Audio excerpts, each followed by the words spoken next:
переселендер Ресейден орыстар көшіп келе бастайды.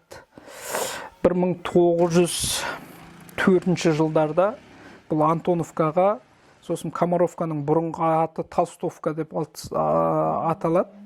Бұл жалпы жаңағы шөбектің балаларының жерлері бәрі сөз Антоновканың кіші Қоскөл деген жерінде болады.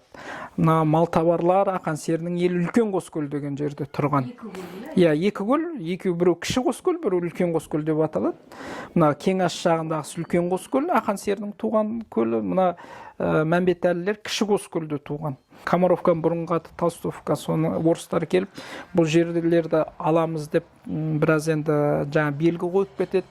Бірақ ол жердің суы жақсы, әлі күнге дейін суы жақсы, бізге тартылып жатқан су бәрі Антоновкадан келіп жатыр ғой. Жаңа жер асты бұлақтар ағып жатыр ма, енді өте құнарлы сондай жерлер ғой. Бұл жерде енді Мәмбетәлінің үлкен рөлін айтып кету керек. Бұл кәдімгі патшаға, ақ патшаға Николай II тоқтамай хат жазыса бастайды. Бұл заңсыз сендердің келіп жатқандарың. Бұл жерде сендер егін еге алмайсыңдар, бұл жерлерде егін өспейді, келмеңдер. Енді ана жерден қашыру керек қой. Соны кәдімгі келіп зерттеген бұл жерлердің бәрін. Соңында таласқан уақытта Комаровканың жерін, қазіргі енді Комаровка, ол кезде Толстовка, сосын Антоновканың жерін бермейміз. Патша кәдімгі не жазып береді? Резолюция жазады, тексерілсін деп Николай. Бір хаттарында кәдімгі қайтарыңдар қазақтарға деп жазып берген хаты бар. Орыстардың ана хаттарын оқып отырсақ, қитұрқы саясаты патшаны алдап кеткен ғой бұлар. Бұл өтірік бәрі деп ше.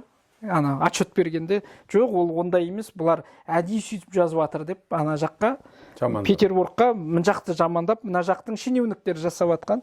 Сөйтіп мына жерлердің бәрін алатын болады. Сол кезде кімдер, мына Бегалының балалары Тұраттағы осы мына Алабота деген қазір ақан серінің жатқан зираты, соның жолдың ар жағында Алабота деген көл бар, жер бар. Сол жақ осы жақтарға келіп көшіп келеді бұлардың барлығы.